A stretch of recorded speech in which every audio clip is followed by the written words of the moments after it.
Actually, the biggest highlight is probably seeing the back of 2020 in the nicest possible way.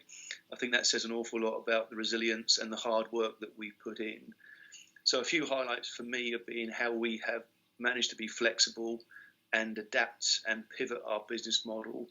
So in lockdown one, that started with an awful lot of support, and that has manifested itself in stronger relationships, much deeper relationships. I think we've reached almost 3,000 people since April the 3rd of this year. We just wouldn't have done that under regular trading conditions.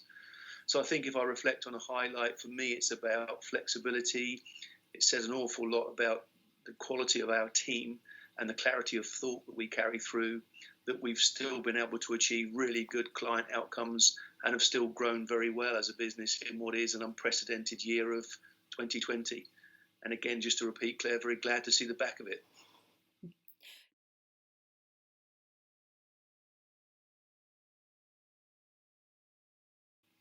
So I think we have adapted well, albeit it's been very challenging.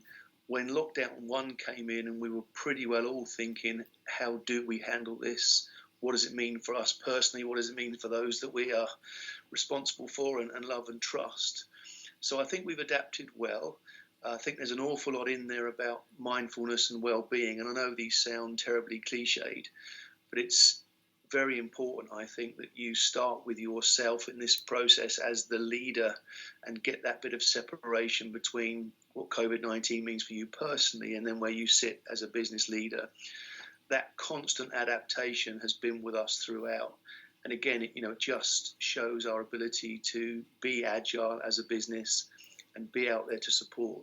So I think we've done well, but it is a constant tension because there are many days when it just seems there's no white space in your diary and it goes Zoom, Teams, WebEx, GoToWebinar from 6 a.m. till 8 at night.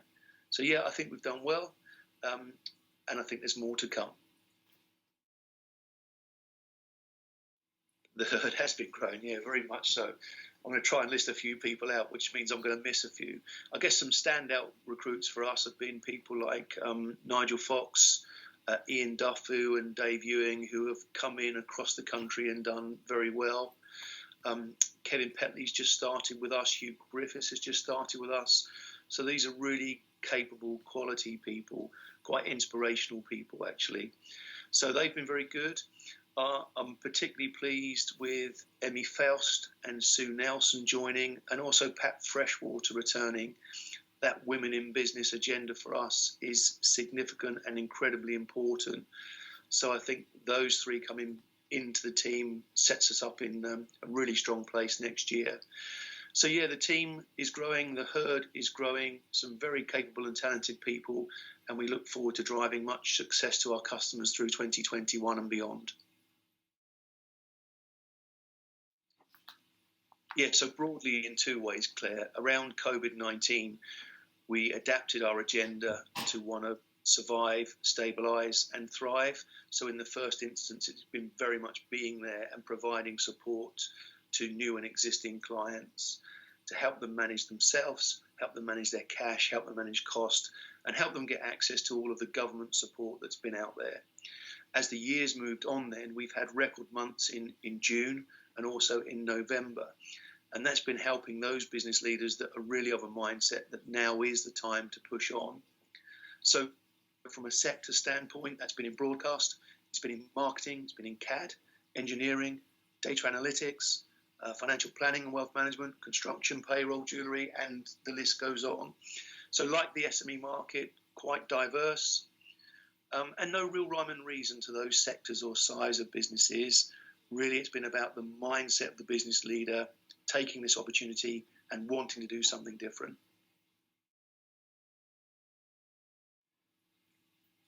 Well, that's the million-dollar question, isn't it? I wish I knew the answer for that. What I do think is it's probably linked to two things predominantly. It seems to be the weather. So I think come spring of next year, there'll be a different outlook. And hopefully during that time, we'll have progress with the vaccine. And hopefully during that time, we'll get to understand which lockdown measures work and which don't. So I do think COVID-19 is going to be challenging to predict when it might change. but I suspect it's going to be linked by and large to those factors.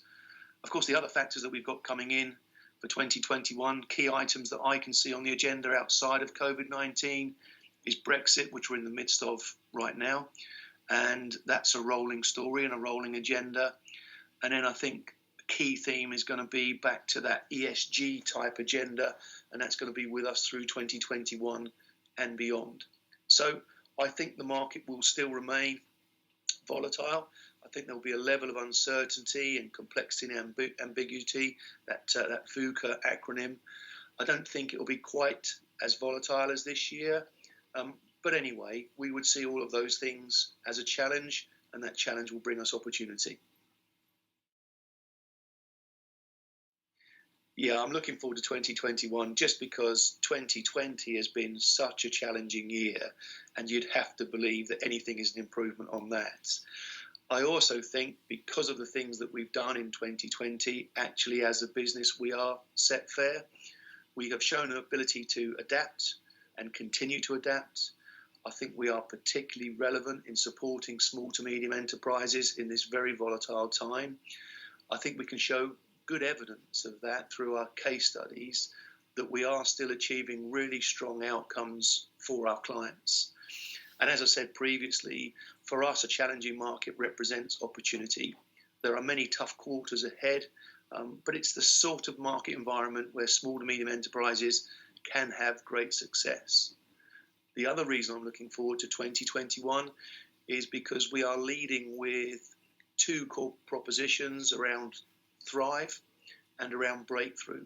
So that's our full service offering, and then our ability to get into micro businesses with a peer group offer. So Thrive and Breakthrough are looking really strong for us, and they're examples of us extending our product and refining our product and ensuring that we remain relevant. So yeah, 2021 for me is going to be a very, very strong year. So here's wishing everyone the best for 2021. As a business leader, one of the key traits that we see is that of resilience, and certainly 2020 has tested that. It is no doubt that 2021 will remain a challenging market environment, but within that we see opportunity.